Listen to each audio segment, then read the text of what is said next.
Hello everyone, Jeffrey Krueger here.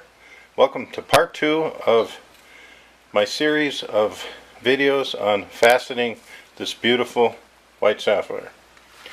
In the first video, we basically just attached the sapphire with the dop wax to the stem.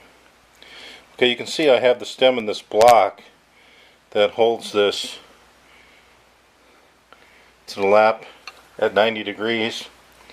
And first off, I just want to show you how this stem here, this is a different stem. See if I can get this on the video.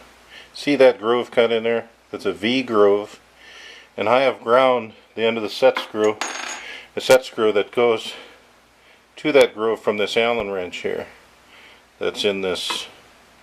And you can see that the stem is actually in this fixture, and there's a stem going up through the center of this.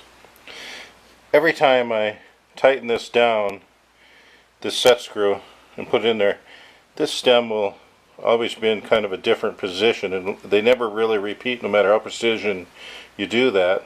That's why when I have the stem out of this fixture and I'm putting this stem with the stone on it in here after when I'm going to start fastening the angles, when I first put this in, I give a little bit of pressure to this stem right here in a clockwise direction as I'm tightening this.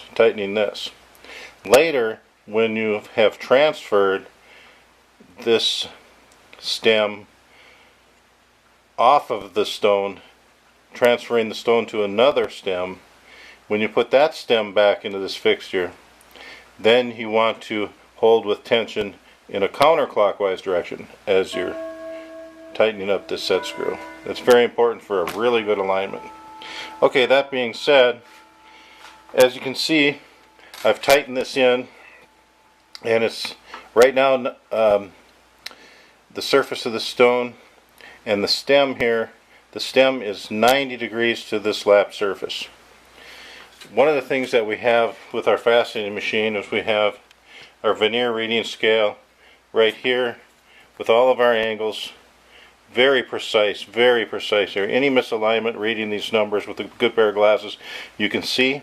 I have this set up at 45 degrees on the dot, and I do this procedure every time that I set up this block to cut the top of the stone on the crown. You can see it has this cheater screw adjustment here. Okay, we know that we're at 45 degrees here, and this gives it another 45, makes it 90 to the lap. But what I have is I have this precision machinist square right here with a beveled edge on it, and I'm going to turn on this microscope light so I get light behind this block. One of the things that they did when they made this very, very square. This block is very, very square to this stem. On both, this block is a very square block. Highly impressed how square it is. I've checked it all out for aluminum.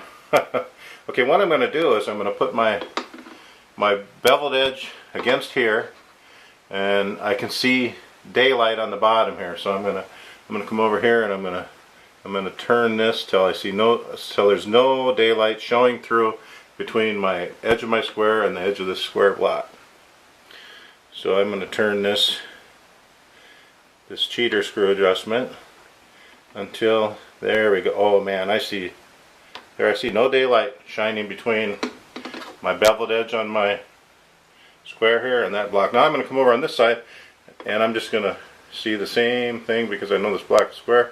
Very beautiful.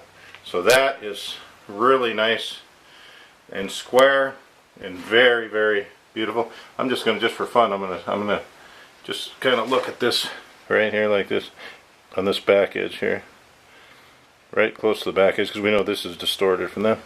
Just looks so nice. It's just square all the way around, and that's perfect. So that being said,